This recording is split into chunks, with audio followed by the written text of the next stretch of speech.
P x, कुछ भी यहाँ पर लिख सकते हैं, एच लिख सकता है, ओ एच लिख सकता है, के ए के बी एक्स की यहाँ पर। तो हमारा एक सिंपल सा फंडा होगा, हम वहाँ पर लिखेंगे माइनस लॉग एक्स। ऐसे एक ट्रिक टाइप का हम लोग बना रहे हैं, ठीक है। जैसे अगर हमसे कह दे भाई ये लो पी एच, और तो एक्स की यहाँ पर क्या दे दिया एच, तो हम यहाँ पर वही उसका माइनस लॉग ले लेंगे। एच का मतलब एच प्लस वाला कंसंट्रेशन का। ऐसे अगर पी एच की जहाँ पर जैसे अभी आपको बताया पी ओ एच लिखते हैं, अब बताओ कोई बात नहीं, ये एक्स यहाँ पर क्या लिख दिया ओ एच, तो यहाँ पर आ जाएगा। तो minus log O H minus की कंसंट्रेशन। चलो ऐसे अगर हम बात करते हैं यहाँ पर, अब यहाँ पर देख लो, ये तो अभी मैंने आपको बताया, यहाँ पर और क्या चीज़, अगर पी के ए लिख दे तो हर कोई सोचो और बताओ क्या होना चाहिए।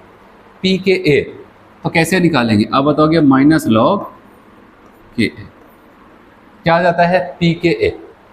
ऐसे अगर हमसे कह दिया जाए पी के बी, बताओ क्या होगा, तो अब बताओगे माइनस लॉग के बी, हम क्या बोलते हैं पी के बी।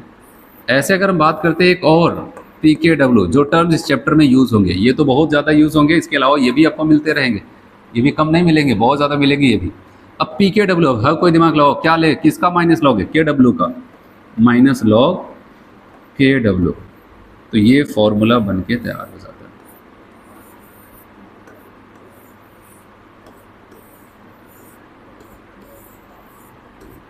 ठीक, ऐसा कुछ हो जाता है। तो आए समझ में। अब अगर कभी भी हमसे P H, P O H, P K B, P K W पूछा जाए तो हम बता सकते हैं। चलो पी के डब्ल्यू को थोड़ा सा टारगेट करो। अगर मैं कह दूँ तो भाई 25 डिग्री सी, अगर कभी बाई चांस क्वेश्चन में टेम्परेचर देना भूल जाए, ये मत करना ये 60 डिग्री सी कह रहे हैं कि 25 कह रहे हैं कि 90 कह रहे हैं, तो हमेशा मान के चलना कि 25 डिग्री सी की ही बात हो रही है। वैसे तो टेम्परेचर दे देता है, कभी नहीं देता है तो हमेशा ये मान के चलना। अच्छा, एट 25 डिग्री सी बताओ के डब्ल्यू की वैल्यू पता है क्या होता है। अब बताओगे हाँ, एट 25 डिग्री की बात करते हैं तो हमें पता है कि वहाँ पर इसकी वैल्यू कितनी हो जाती है। ठीक है, के डब्ल्यू की वैल्यू हो जाती है 10 की पावर -14। बताओ यही तो भी ऊपर सिखा के आया। तो अब अगर हमसे अगर पूछा जाए पी के डब्ल्यू क्या हो जाएगा, तो बताओगे माइनस लॉग 10 की पावर -14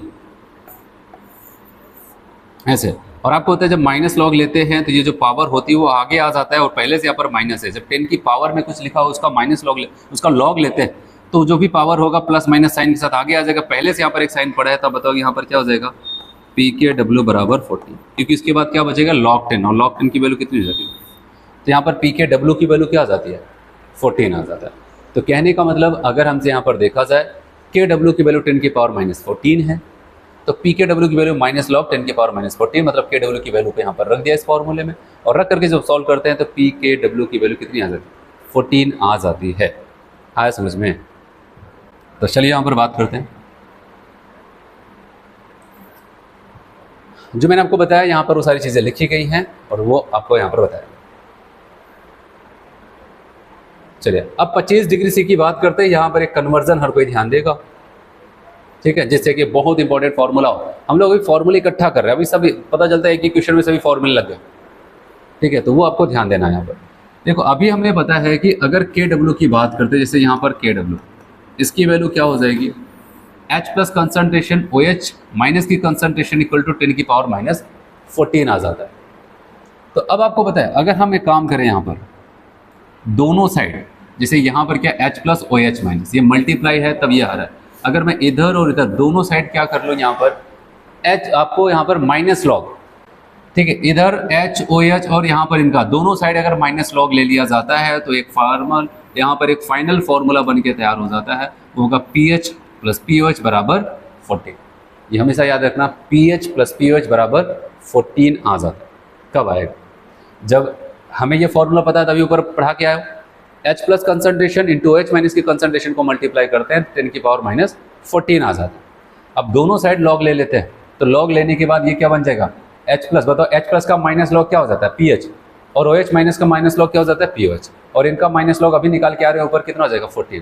तो ये हमेशा याद रखना, क्योंकि ये याद आएगा क्यों कि कभी कभार हमें क्वेश्चन में पी ओ एच पता चल जाए और पी एच निकालना है, तो पी एच बराबर हम ये काम ये भी कर सकते हैं 14 minus P O H, P H बराबर 14 माइनस पी ओ एच हम वहाँ पर बता सकते हैं, ठीक है।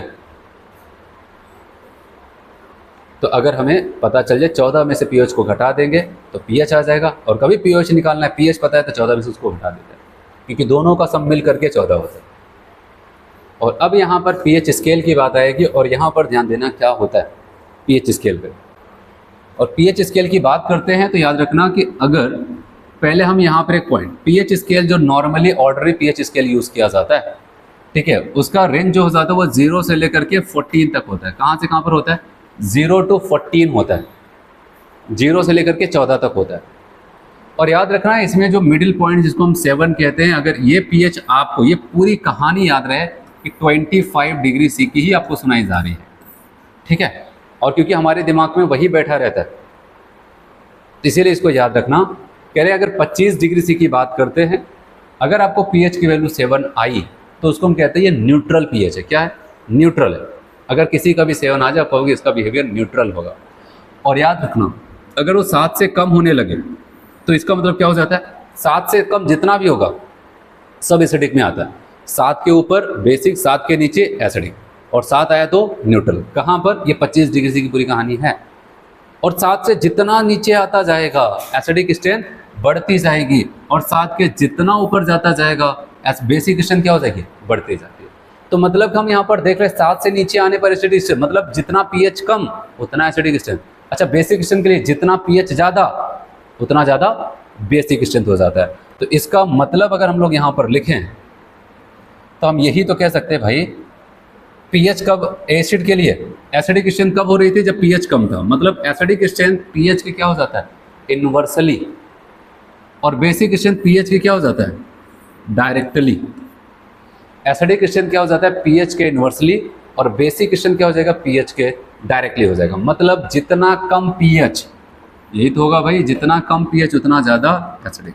और जब हम बेसिक की बात करते हैं कहेंगे जितना ज़्यादा पीएच उतना ज़्यादा बेसिक स्ट्रेंथ। ये पीएच स्केल हमें इतनी जानकारी देता है। अब सारी चीज़ें जो न्यूमेरिकल्स के लिए हमें पता होनी चाहिए थी, ठीक है, H plus into OH minus की कंसंट्रेशन को मल्टीप्लाई करने पर 10 की पावर -14 आता है, ठीक है। और वहाँ पर बताया प्योर वाटर के लिए हमेशा H प्लस OH माइनस की कंसंट्रेशन सेम होती है। फिर उसके बाद मैंने आपको बताया था अगर हम H plus into OH minus की कंसंट्रेशन बराबर 10 की पावर -14 करते, दोनों साइड माइनस लॉग लेते थे, तो PH प्लस POH बराबर 14 आ गया, वो पता चल गया। और आपको ये भी पता है कि किसकी कंसंट्रेशन, कौन से आयन H प्लस और OH माइनस में किसके आयन की कंसंट्रेशन ज़्यादा हो, कि वो एसिडिक हो जाए, बेसिक हो जाए, कि वहाँ पर कम न्यूट्रल हो जाए, वो सारी चीज़ें सीख चुके हैं। अब यहाँ पर है कि भाई हम सीख चुके हैं, तो अब जल्दी से हमारे सामने क्वेश्चन आना शुरू हो जाए, हम क्वेश्चन करना शुरू करें। तो चलिए अब यहाँ पर न्यूमेरिकल कॉन्सेप्ट एक दो और आपको सिखाता हूँ, उसके बाद फिर यहाँ पर हम लोग आगे बढ़ते हैं। देखो, अगर हमें पीएच और पीओएच का कैलकुलेशन करना है तो मैं आपको एक बात बता दूँ, मैं इसको आपको दो तरीके से बताऊँगा। वो तरीका ये होगा कि अगर हम पहले किसी ऐसे सब्सटेंस का पीएच निकालना चाहते हैं जो स्ट्रॉन्ग एसिड है और स्ट्रॉन्ग बेस है, याद हम किसकी बात कर रहा हूँ मैं, जब स्ट्रॉन्ग एसिड और स्ट्रॉन्ग बेस आपको दे दिया जाए और तब आपसे पूछा जाए क्या इसका पीएच बता सकते हो, आप बताओगे हम बता देंगे। और जब कभी वीक एसिड और वीक बेस दिया जाए तब उसका पीएच देखा जाए तो कैसे बताएं। दोनों के तरीके थोड़ा सा अलग है, इसलिए उसी पे आपको ध्यान देना है, क्योंकि ऐसा नहीं कि आपने एक तरीका सीख लिया वही सब जगह लगाते गए, और सब जगह लगाते जाएंगे तो जहाँ पर बैठ गया किस्मत अच्छी तो ठीक है, और पता चला अगर दूसरे का तरीका किसी दूसरे के ऊपर लगा दिया तब तो गड़बड़ हो जाएगा। इसीलिए अब मैं जो आपको यहाँ पर केस बताऊंगा, पहला केस होगा, ठीक है, कह रहे कैलकुलेशन ऑफ पीएच या फिर पीओएच, किसके लिए बताओ, स्ट्रॉन्ग एसिड और strong bases, always calculated in terms of normality. तो याद रखना मैं आपको क्या बताने जा रहा हूँ, क्या सिखाने जा रहा हूँ। आपको ये कहता है अगर स्ट्रॉन्ग एसिड और स्ट्रॉन्ग बेस रहेगा तो ऐसा नहीं है कि आपको फॉर्मूला तो वही लगेगा, H प्लस पीएच पूछा जाए एसिड के केस में minus log H plus concentration, लेकिन क्या सवाल आता है कि आपको H प्लस कंसंट्रेशन बना बनाया वो दे देगा, ये लो H प्लस कंसंट्रेशन पीएच बता दो, ऐसा तो करेगा नहीं। वो H प्लस तो नहीं देगा, सीधे सीधे तो नहीं देने वाला है, वो घुमा फिरा करके बोलेगा। तो सवाल आता है हम कैसे पता करेंगे भाई H प्लस कंसंट्रेशन कितनी है, सारे इन्फॉर्मेशन देगा जिससे आप H प्लस पता कर सकते हो, लेकिन कैसे पता करेंगे वही आपको सीखना है, वही आपका सबसे मेन ध्यान वहीं पर होना चाहिए। देखो अब मैं आपको यहाँ पर बताने जा रहा हूँ ये वाला केस, ये कौन सा केस है, स्ट्रॉन्ग एसिड स्ट्रॉन्ग बेस। याद रखना यहाँ पर भी अगर मैं आप बात करूँ फॉर स्ट्रॉन्ग एसिड, मैंने कहा आपको सीधा सीधा H प्लस कंसंट्रेशन नहीं देगा, तब क्या करोगे बताओ? क्या क्वेश्चन नहीं करोगे? क्वेश्चन तो करनी पड़ेगा। तो कह रहे हैं कि स्ट्रॉन्ग एसिड के केस में H प्लस कंसंट्रेशन को उस सोल्यूशन की क्या बताती है? नॉर्मेलिटी, जिसको हम कैपिटल N से दिखाते हैं। तो कह रहा है कि अगर आपको H प्लस कंसंट्रेशन नहीं देता है, जो कि देगा नहीं, तो आपका अगला कॉन्सेप्ट यहां पर होना चाहिए कि मुझे उस स्ट्रॉन्ग एसिड का बस नॉर्मेलिटी निकल जाए और मैं वहां पर बता दूंगा उसका पीएच क्या होगा। क्योंकि जब आप उस सोल्यूशन में उस एसिड का नॉर्मेलिटी निकाल लेंगे तो अब पीएच में जो मैंने आपको बताया था minus log H plus concentration, तो अब उसी H प्लस कंसंट्रेशन के यहाँ पर क्या रख देते हैं? एसिड की नॉर्मेलिटी रख देते हैं। तो अब हम पीएच जब निकालेंगे स्ट्रॉन्ग एसिड के लिए, याद रखना वहाँ पर क्या लिखेंगे? नॉर्मेलिटी। ये नॉर्मेलिटी क्या है? ठीक, आप बताओगे यहाँ पर कंसंट्रेशन ऑफ एसिड। आपको पता है कंसंट्रेशन के बहुत सारे तरीके थे, ये सब volumetric analysis, mole concept, solution, इन सब में मैंने आपको बताया। तो आपको यहाँ पर कंसंट्रेशन का कौन सा टर्म? नॉर्मेलिटी वाला टर्म रखना है, इस बात का ध्यान देना, ठीक है। और नॉर्मेलिटी रख दिया, एसिड की नॉर्मेलिटी पूरा वही रख देना यहाँ पर, उसी को H प्लस कंसंट्रेशन मानकर क्वेश्चन सॉल्व करना, कभी गलत नहीं होने वाला। लेकिन समस्या यहाँ पर क्या होगी? अगर उसने कहा नॉर्मेलिटी रखना है, आपने कहा हाँ नॉर्मेलिटी रखना है, तो याद रखना कि वहाँ पर अब नॉर्मेलिटी के जितने भी फॉर्मूले बन सकते हैं नॉर्मेलिटी निकालने का, उतने इन्फॉर्मेशन आपको दे सकता है। और नॉर्मेलिटी के कितने फॉर्मूले बनते हैं, ठीक है, वो सारी चीज़ें डिपेंड करेंगी। आपको मैंने सारे फॉर्मूले बताए, कहाँ पर बताया था बताओ? आपको बताया था कि वॉल्यूमेट्रिक एनालिसिस, नॉर्मेलिटी कैसे निकाली जाती है, ग्राम इक्विवेलेंट क्या हो जाता है, ठीक है, मिल इक्विवेलेंट क्या हो जाता है, डाइल्यूशन का केस, मिक्सिंग का केस, सारी चीज़ें बताई। और वो सारी चीज़ें का यूज़ करके यहाँ पर पीएच पे लगा सकते हैं। इसीलिए यहाँ पर सावधानी बरतनी है कि नॉर्मेलिटी, और अगर आपको नॉर्मेलिटी वगैरह नहीं आता है, नहीं लगता है कि हमने नहीं सुना है, तो याद रखना तो वॉल्यूमेट्रिक एनालिसिस वाला जो चैप्टर है वहाँ पर जा करके देखना, बहुत इंपॉर्टेंट टॉपिक है ये। ऐसे ही दूसरा केस अगर मैं आपको बताऊँ, दूसरा केस क्या होगा? For strong base.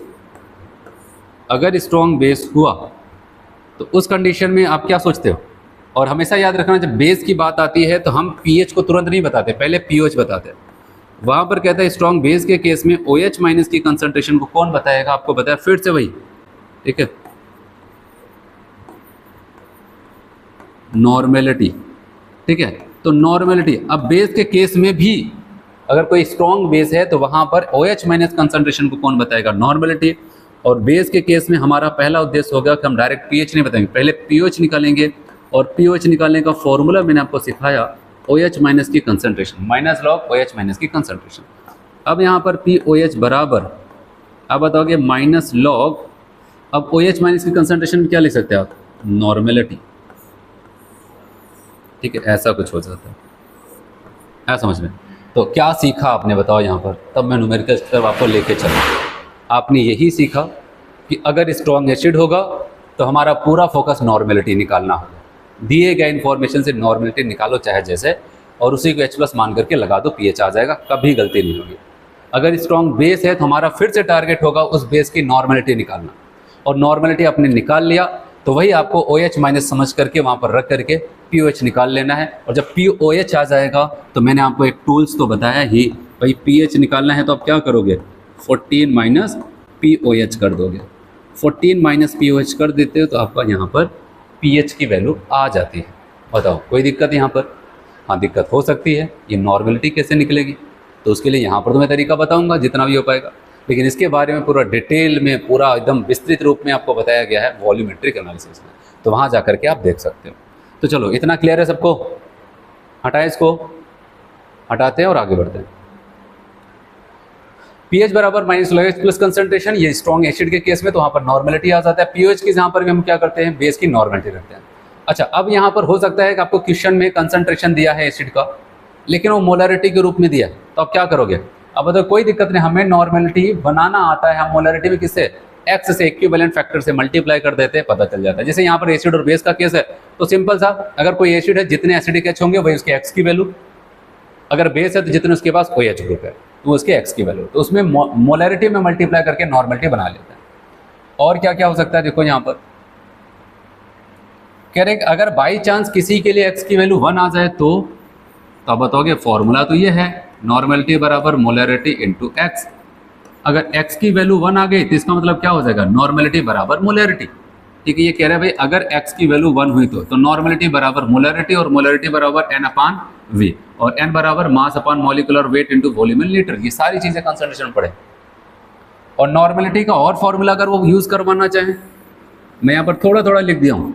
मैंने कहा number of gram equivalent upon volume, gram equivalent मतलब mass upon equivalent weight upon volume in litre. और अगर हम इक्विवेलेंट वेट की बात करते हैं तब होता है इसको हम कह सकते हैं मॉलिक्यूलर वेट अपान एक्स। तो यहाँ पर जब अगर लिखेंगे मॉलिक्यूलर वेट अपान एक्स, तो अब यहाँ पर फॉर्मूले में मॉलिक्यूलर वेट और आपको होता है वेट अपान मॉलिक्यूलर वेट, इसको लिखना चाहें तो क्या लिख सकते हैं, एन। तो फॉर्मूले में हम ऐसे भी लिख सकते हैं N into X upon V. तो ज़रूरत पड़ेगी तो उसका यूज़ करेंगे। नॉर्मेलिटी मोलरिटी एकदम अच्छे से आना चाहिए, आगे भी चैप्टर में यूज़ होता रहेगा, इलेक्ट्रो वगैरह आएगा वहाँ पर भी होगा।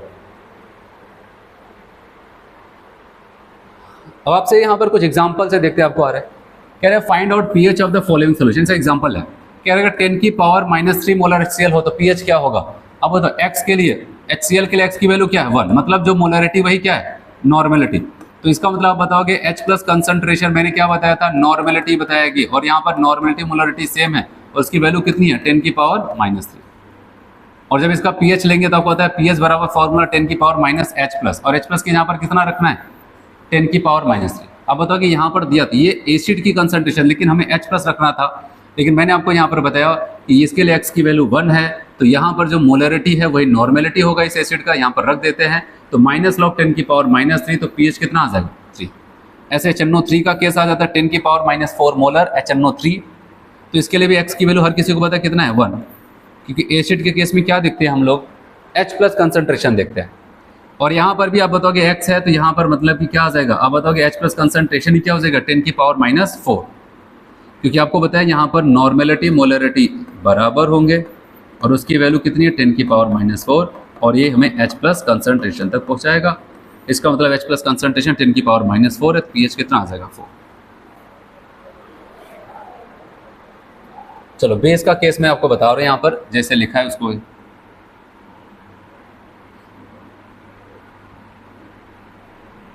यहाँ पर हमेशा याद रखना। पहली बात यहाँ पर जब भी बेस की बात आएगी, किसकी बात आएगी बेस की, तो हमेशा याद रखना कि हम pH तुरंत नहीं निकालेंगे, पहले क्या निकालेंगे POH, और नियम के हिसाब से कहता है -log OH माइनस कंसंट्रेशन।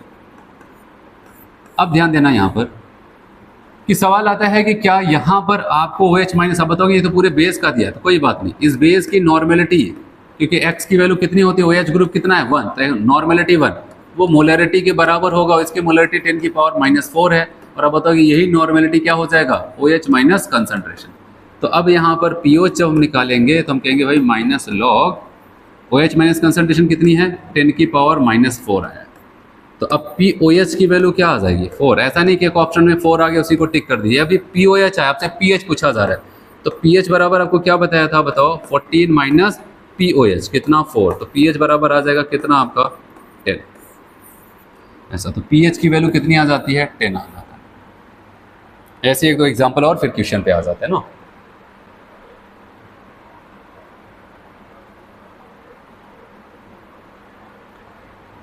कह रहे हैं कि 0.5 × 10 की पावर -3 मोलर H2SO4 है, तो बताओ pH क्या होगा। तो हर कोई अब यहाँ पर ध्यान देना।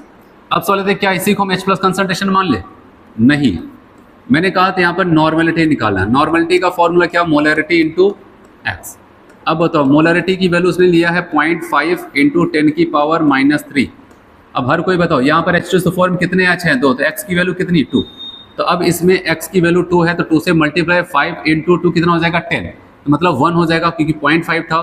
तो अब बताओगे n की वैल्यू कितनी आ जाएगी 10 की पावर -3, और यही हमारा क्या हो जाएगा H प्लस कंसंट्रेशन, क्योंकि मैंने कहा -log नॉर्मेलिटी रखी जाती है, तो pH बराबर आ जाएगा -log 10 की पावर -3। सॉल्व करेंगे कितना आ जाता है। चलो एक और एग्जांपल यहाँ पर सबसे लास्ट में कह रहे हैं 10 की पावर -4 मोलर NaCl है, तो इसका pH क्या होगा। याद रखना NaCl एक सॉल्ट है, क्या है सॉल्ट, लेकिन ऐसा वैसा सॉल्ट नहीं, किसका है स्ट्रॉन्ग एसिड और स्ट्रॉन्ग बेस से मिलकर के बना है, NaOH और Cl से, ठीक है। सॉल्ट है लेकिन किसका स्ट्रॉन्ग एसिड स्ट्रॉन्ग बेस का सॉल्ट है, और स्ट्रॉन्ग एसिड स्ट्रॉन्ग बेस का अगर कभी भी सॉल्ट आपको मिल जाए, चाहे यहाँ पर जो मन करे वो कंसंट्रेशन लिख दे, वो नॉर्मेलिटी लिख दे, वो मोलरिटी लिख दे, हमेशा उसका पीएच 7 ही होगा। इस बात का ध्यान समझ, उसका पीएच हमेशा क्या होगा, 7 होगा। ये एक न्यूट्रल सॉल्ट है, ठीक है, स्ट्रॉन्ग एसिड स्ट्रॉन्ग बेस से मिलकर के बना है, इसलिए पीएच की वैल्यू हमेशा कितनी हो जाएगी, 7 होगी।